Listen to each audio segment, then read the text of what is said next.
வணக்கம் உறவுகளே! எல்லாரும் எப்படி இருக்கிறீங்க? நல்லா இருக்கிறீங்களா? எல்லோரும் நல்லா இருக்க வேண்டும். நானும் நல்லா இருக்கிறேன். இன்றைக்கு நான் என்ன செய்ய போறேன் என்று சொன்னா, மக்கரோனியா செய்ய போறேன். சிக்கன் போட்டு மக்கரோனியா செய்ய போறேன். இந்த சாப்பாடு எல்லாரும் விரும்பி சாப்பிடுவாங்க. அத எப்படி செய்றேன்ன்றது வாங்க பார்ப்போம். எனக்கு தெரிஞ்ச மாதிரி நான் செய்ய போறேன். காரமா. முதல்ல முக்கரோனி எடுத்திருக்கிறேன். 2 விதமா 2ம் கொஞ்சம் கொஞ்சம் எடுத்திருக்கிறேன். தண்ணி கொதிக்குது. கொதிக்கிற தண்ணிக்கு கொஞ்சம் உப்பும், எண்ணெயும் விட வேணும். அப்பதான் அது ஒன்றோடு ஒன்று ஒட்டுப்படாம அவிஞ்சு வரும். மக்குருணி கொட்டி அதை நாங்கள் கொஞ்சம் அவிப்போம். அது அங்கால அவியட்டும். இங்கால நான் மக்குரோனியா செய்கிறதுக்கு ஒரு கடாயில் எண்ணெய் சேர்த்து வெங்காயம், பச்சை மிளகாய், உள்ளி சேர்த்து அதை வதங்க விட்டுருக்குறேன். நீங்கள் இப்போ தான் எங்களுடைய காணொலியை பார்க்குறீங்களா இருந்தால் சப்ஸ்கிரைப் செய்து விட்டு பாருங்கள். அது எங்களுக்கு ஒரு மிகவும் ஒரு பெரிய சப்போர்ட்டாக இருக்கும். அந்த வெங்காயமெல்லாம் கொஞ்சம் வதங்கின பிறகு நான் காரத்துக்கு மிளகாய்த்தூள், மிளகுத்தூள், மஞ்சத்தூள், உப்புத்தூள் சேர்த்துருக்குறேன். சேர்த்துட்டு நல்லா நாங்கள் அதை மிக்ஸ் பண்ண வேணும். இந்த சாப்பாடெல்லாம் நாங்கள் ஒரே சாப்பிட்ற சாப்பாடு இல்லை இல்லையா, இருந்து போட்டு சாப்பிட்றது டேஸ்ட்டாக செய்யும்போது சட்டியும் காலியாகிரும். விரும்பி சாப்பிடுவாங்க எல்லாரும். அதெல்லாம் நல்லா வதங்கின பிறகு தக்காளி பழமும் ஒன்று நான் சேர்க்குறேன். இது எனக்கு தெரிஞ்ச விதமாக நான் செய்கிறேன். காரமாக இருந்தால் தானே சாப்பிடுவாங்க, ருசியாக இருக்கும்.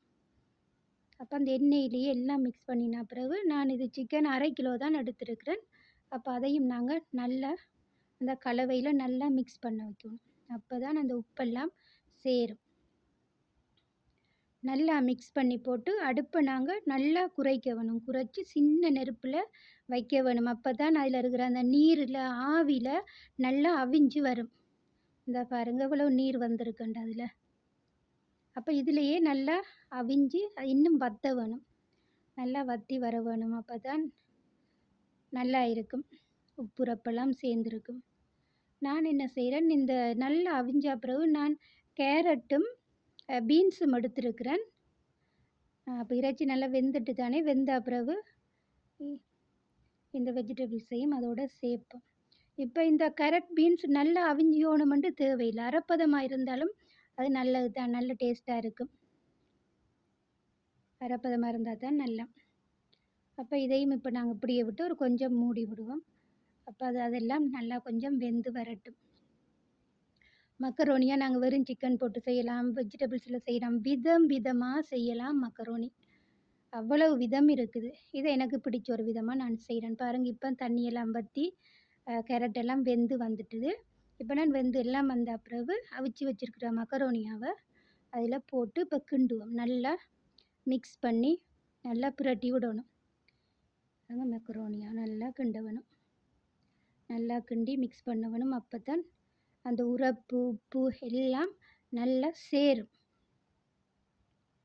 உறவுகளே, இந்த மக்கரோனியா பிடிச்சிருந்தா லைக் பண்ணுங்கள், கமெண்ட் பண்ணுங்கள், சப்ஸ்கிரைப் செய்து சப்போர்ட் பண்ணுங்க உறவுகளே.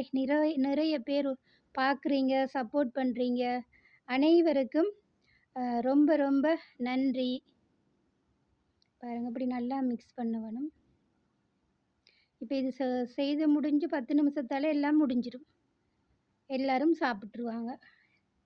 நல்ல டேஸ்ட்டாக இருக்கும், காரமாக இருக்கும் தானே. இப்போ இது ஒரு சொட்டு மூடி வச்சிடுமென்று சொன்னால் மக்கரோனியா செய்து முடிஞ்சு. இப்படியே நல்லா மிக்ஸ் பண்ணிவிட்டு கொஞ்சம் மூடி வைப்போம். மூடி வச்சோன்னே அது கொஞ்சம் இன்னும் கொஞ்சம் நல்லா இதாகி வந்துடும். பாருங்கள் இப்படி இருக்குன்னு சொல்லி.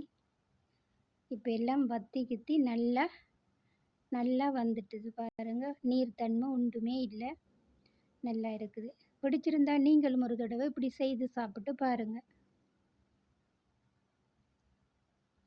பாருங்கள் எப்படி இருக்குன்னு சொல்லி.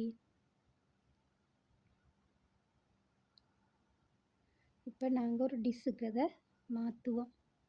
செய்து முடிஞ்சு பாருங்க உறவுகளே. இப்போ நான் ஒரு ஏனத்துக்கு அதை மாற்றிட்டேன். பிங்கானுக்கு அதை சும்மா அழகுபடுத்தி நான் வச்சிருக்கிறேன். பார்க்க ஒரு அழகாக இருக்குத்தானே. இப்படி வச்சு 4 பேரும் உட்காந்து சாப்பிட வேண்டியதுதான். மீண்டும் இன்னொரு காணொளியில். நன்றி உறவுகளே.